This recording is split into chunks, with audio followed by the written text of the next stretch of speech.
Halo teman-teman, saya Fauzan Fahmi Rosadi dengan NIU 5428388. Nah, teman-teman, pernah nggak sih kalian sedang berkomunikasi nih dengan orang lain, tapi orang lain itu tidak menangkap apa yang kalian sampaikan itu dengan baik atau tidak sesuai dengan maksud kalian. Nah, oleh karena itu, kali ini aku ingin membahas kenapa sih hal tersebut bisa terjadi. Oke,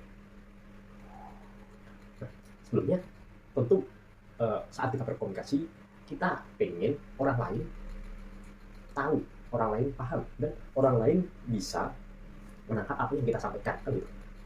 Oleh karena itu kita berkomunikasi. Nah, teman-teman, kalian lebih suka berkomunikasi dengan apa? Apakah lewat chat, lewat WA, atau ngobrol langsung? Pasti kalian bakal sadar kalau ngobrol langsung itu informasi yang kalian berikan itu akan lebih sampai atau lebih tepat ditafsirkan oleh mereka daripada kalian dengan WhatsApp ataupun telepon. Karena saat kalian berbicara, ngobrol langsung, itu kalian ada gestur tubuh, ada nada, dan ada raut muka. Itu menjadi informasi bagi mereka untuk menafsirkan apa yang kalian sampaikan. Nah, tapi kalau chat, itu mereka cuma lihat apa yang dibaca. Jadi mereka cuma menafsirkan hal yang mereka baca doang. Sementara jika telepon, mereka tidak tahu seperti apa raut muka kalian, raut muka kita, maupun gestur tubuh kita. Nah, ada teori yang menjelaskan tentang itu, yang namanya media readiness theory. Media readiness theory ini menjelaskan bahwa kekayaan informasi itu adalah sumber kekayaan. Nah, semakin tinggi kekayaan itu merupakan seberapa kaya, seberapa tinggi informasi itu dapat diterima dengan baik gitu. Contoh, ada media gambar tersebut, ia seperti printing, Pinterest, Instagram, ini mereka cuma menafsirkan hanya dengan gambar doang, tidak ada penjelasan maupun hal lain-lain. Yang kedua ada teks, mereka masih bisa merasakan, tapi mereka cuma menafsirkan sendiri tanpa, jadi kita tidak bisa mengontrol apa yang mereka tafsirkan. Dia ada audio, oke, mereka bisa mengetahui nih nada kita seperti apa, apakah itu senang, sedih, ataupun seperti apa. Jadi itu termasuk tingkatan yang lebih tinggi atau lebih kaya. Selanjutnya ada video itu berarti mereka bisa tahu gestur tubuh kita, mimik wajah kita, dan nada kita. Ini merupakan tingkatan yang paling lanjut. Yang video ini, nah, selanjutnya ada face to face. Jadi, saat kita ngobrol langsung, maka kita akan mendapatkan feedback, akan mendapatkan hal informasi tambahan dari mereka. Jadi informasi yang kita sampaikan itu lebih tepat ditafsirkan oleh mereka, dan apa tujuan kita itu lebih dapat diterima oleh mereka daripada sekedar gambar doang. Kalau gambar doang kan nggak bisa, mereka cuma menafsirkan sendiri kan gitu. Oke. Nah, apa sih aku bahas ini, hubungannya itu apa sama bisnis gitu? Yang pertama ada informasi. Oke, saat kita bernegosiasi misal, tentu informasi yang kita dapatkan itu akan sangat berguna untuk mempertahankan vokal poin kita, untuk mempermudah bargaining kita. Maka semakin banyak informasi yang kita dapat, maka semakin powerful posisi kita dalam bargaining.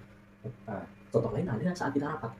Coba deh teman-teman, kalau kalian rapat dengan video call dan bertemu langsung, beda nggak? Nah, bedanya adalah saat kalian bertemu langsung, kalian akan dapat feedback langsung. Kalian tahu nih, oh dia tidak senang, terlihat dari wajahnya, terlihat dari gesturnya. Tapi kalau video call ataupun chat, kan kita nggak tahu mereka sebenarnya motifnya itu apa, tujuannya sebenarnya itu apa. Jadi itu akan memperlambat informasi gitu, yang bertujuan untuk efektivitas.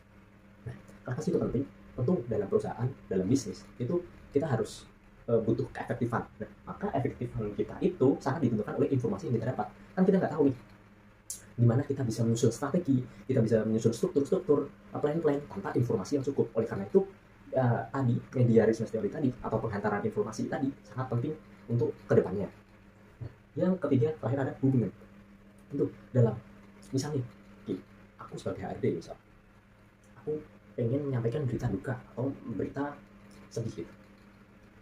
Gimana cara kita menyampaikan tapi tidak memperburuk hubungan dengan orang lain dan bisa bersimpati gitu. Nah, yang tadi ini tentu aku bakal milih face to face, yaitu ngomong secara langsung kepada orang lain, orangnya, agar kita sepaham dan informasi yang diterima itu tidak mereka tafsirkan sendiri.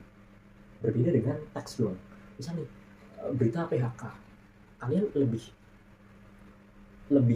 gimana ya, kalian lebih mending dengan face to face atau teks? Kalau teks itu terasa lebih arogan, perusahaan arogan, seenaknya, semena-mena kan kalau teks.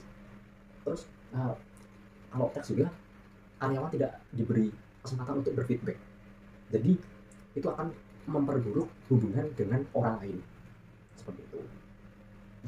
Oleh karena itu, dengan media research theory tadi atau kekayaan media, kita perlu menyesuaikan diri, bagaimana kita harus bersikap, bagaimana kita memilih media untuk menyampaikan pesan supaya produktivitas meningkat di perusahaan. Begitu. Terima kasih. Saya Fauzan Fahmi Rosadi, undur diri.